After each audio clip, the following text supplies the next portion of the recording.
Hello, my incredible family, and welcome back to the channel on this amazing day. We're gonna get the party started with Sharpie and Shekinah. Hi.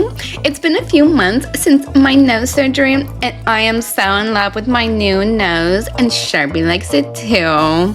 You guys, guess what? His visa got approved. So I got dressed up to surprise him. During my recovery, he saw me the ugliest I could possibly be. I looked so fugly, so I waited till you guys came over to put on this lingerie for Sarper. He's stoked. He loves it. Then she's like, instead of handcuffs or a whip, I have my phone. You're approved. Yeah. I was cracking up. She was expecting him to be so excited, and he wasn't at all. He's like, but Shekinah, Turkey hasn't approved me yet. Yeah, but Sharpie, getting approved in America is the hardest part. We can celebrate. This is a huge day. It's like the biggest part is over. I don't know how she didn't pick up on his disappointment. She's kissing him, being all cutesy, and he's looking like a deer in the headlights. I was trying so hard to look happy, but I have to tell her I don't want to go to America, Shekinah! But before he breaks the news to her, he decides he's gonna dress up for her too. Oh my God.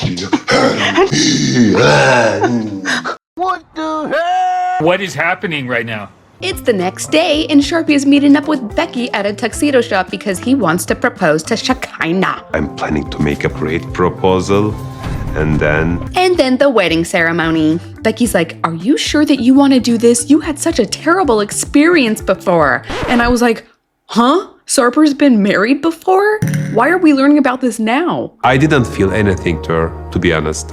But with my family's pressure. So Sarper married this girl to appease his parents. He didn't have any real feelings. And then after they got married, everything fell apart. He tells us that Shekinah already knows all of this, so I guess it's not going to be an issue. Becky is trying to talk Sarper out of proposing. I don't know why. Is she jealous? Then she tells him that he shouldn't go to America either. Ya tabii burada kalsanız bence o da daha mutlu olur ama. Kesinlikle ya bak. I don't know. Maybe production fed him these lines or something. But he tells her that he hopes by proposing in Turkey, she will want to stay in Turkey. Becky's face, I think, says it all. It's not gonna work. This is my last chance to convince her. Well, he didn't convince her because he's been getting spotted all over Los Angeles. Moving on. Yesterday is the wedding and today I just feel so happy. James and Tata are out getting some tea. She's telling him how happy she is with the way that the wedding turned out.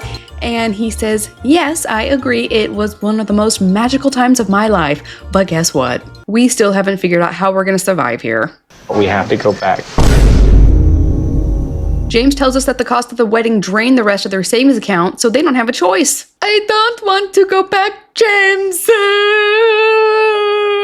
Hey, I never said we're not gonna come back. Let's just go back to America for a little bit. We'll save up our money, we'll sell the car, we'll regroup, and then we can come back. He tells the audience that he's panicking because he bailed on his family. He knows that the way he left them was wrong, and now he's gonna have to go back and beg for his job back. I wasn't fully prepared for moving to the US. I managed to stay in America for years, and you're just giving up? Tata, we are out of money. We can't sell your jewelry here, and my salary alone will be enough for us to save up, and then we can come back. If I need to repeat the same thing, I'm not ready for it. She's telling him basically that she refuses to go back. She's super upset with him because she feels like he's giving up, but I don't understand what she doesn't understand about not having any money. They still have payments that they have to make. What is he supposed to do? It's the next day, and Tata's hanging out with her sisters, still heartbroken about the conversation from the night before. Ini ngomongin terus kalau misalnya pengen pindah lagi ke Amerika. What is she so upset about? Tata has already told us that she's taken off back to Bali. They wouldn't be seeing each other anyways. Buat deket sama keluarga kita. Terus kenapa sekarang berubah lagi? The last thing that Tata needs is you having a meltdown. I'm so sick of watching her cry. Stop it! Oh my gosh. And the sister's performance was so corny. Aku tuh nggak mau, Dut, sebenarnya. Congratulations, you got Tata ugly crying. Angel. The older sister's like, we will talk to James. And she's like, no, he said we have to go back because we don't have any money. Aku nggak mau pindah lagi ke sana. Who cries like this? My kids did when they were toddlers.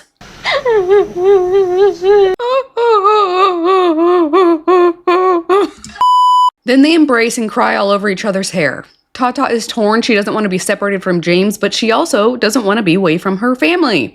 What's a girl to do? Tata goes back home to sulk. Angel has returned back to her home. I just don't understand why she was in such hysterics if she was leaving. She tells James that they talked about possibly moving back to America, and he doesn't seem happy that she shared that information. But why? Why is everything a secret with these two? Why couldn't you at least communicate with me before just opening up stuff we talked about privately? I don't know why he's given her heat for telling the family they might go back. The family needs to know that. They need to share that information. But James reveals that he is ashamed at the fact that he can't support them. And now it makes me just feel like a failure.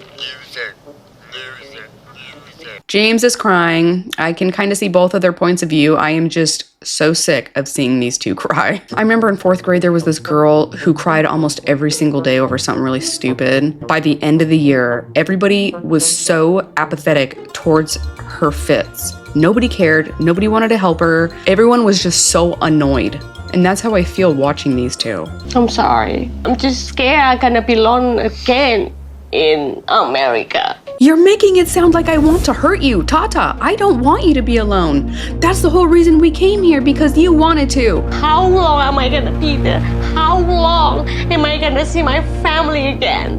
How long am I gonna be in America? Tata, I don't know if I can answer that. If we go to America, I want Angel to visit me. What is your point with that at all? Like, Why that has did nothing we to do with what move? we're talking We about. moved. I was there for over 3 years and I never saw my family, James! Tata tells us that if she has to go back to America, she at least wants James to sponsor her so she can have at least one family member visiting her. I think that's a fair request, but I also don't know how much it would cost.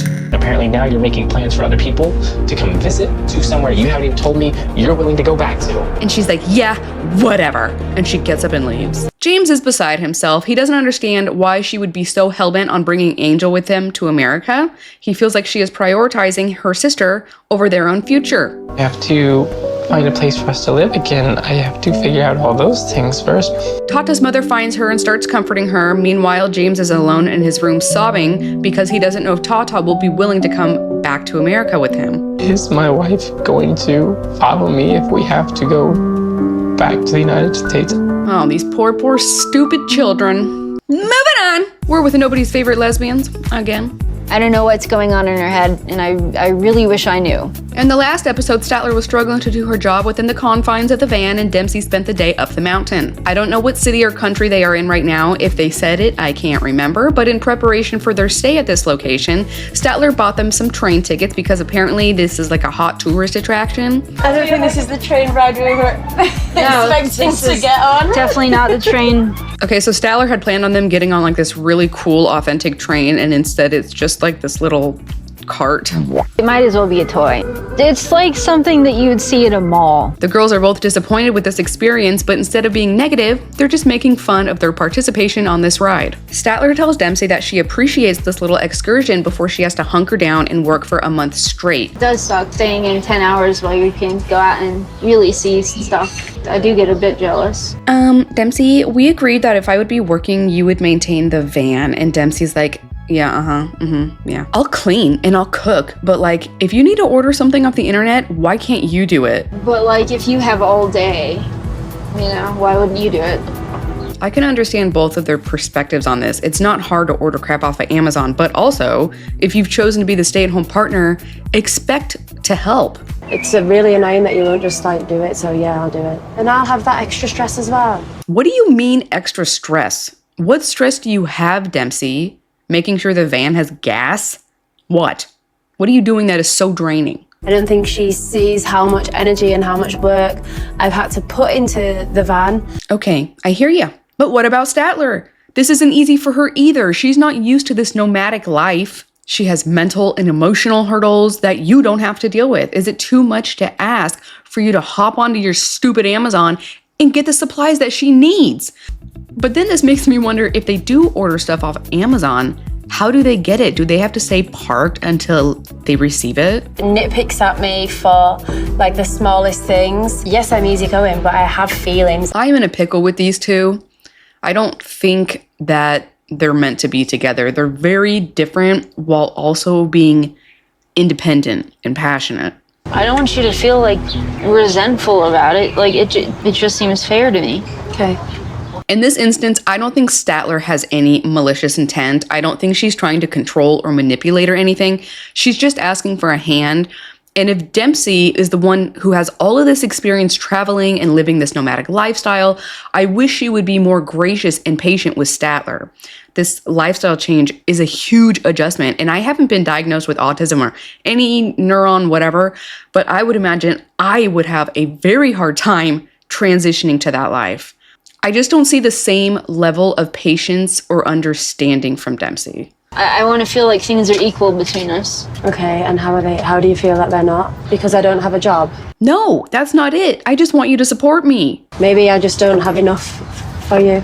Dempsey thinks she's done everything she's supposed to do to keep Statler satisfied, so she's angry that Statler is telling her that she doesn't feel supported. I'm in a relationship with Statler and I want to be there for her, but I don't really know what she wants from me. She wants to feel supported. Dempsey says, you think because I don't contribute financially, I'm not contributing. And Statler's like, okay, we're very different when it comes to money. I prefer to plan. I want success. I don't need to be like you. Why is she being so hostile? She says, you used to always tell me you love my perspective on life and you wanted to be more like me, and now it just annoys you. Can you see me in your future long term? She says, I would like to see you in my future, but I want us to be happy. We're very different, and sometimes, yeah, you get annoying, I annoy you. Statler is trying to tell her, we need to work together and find a compromise. I'm not going to change who I am just to make Statler feel better about herself. Okay, first I was Team Dempsey, then I was Team Statler, but I think I can now say with confidence, they both suck. Statler tells us that she has always been so desperate for love, she jumped into this relationship, and now she's realizing that love might not be enough. I'm not sure if I can be in a relationship with someone who's completely different. They sit down, and Statler tells Dempsey that lately their communication has been really bad. Neither one of them is happy. She wants to put a timeline on the relationship, and then they can decide later if they want to stay in it. And like in 2 months, if we're in an unhealthy place, we can sell the van and part ways. Statler's like, that ain't happening. Yeah, I don't really want to sell the van. I want to explore with you. And she never did. Dempsey still has the van. They throw up this flashback of all of their good times, so I think a breakup will be coming up pretty soon. In the next episode, Sharpie will propose to Shalipa. Well, actually, he just says, I will marry you. I will marry you. You what? Josh tells Lily they have to cancel the wedding. Corona tells Inky she wants to go back to America. And James leaves Indonesia alone. Oh, I can't wait to watch Tata cry some more. Thank you so much for watching till the end. I love you guys, and I will see you in the next episode. Bye!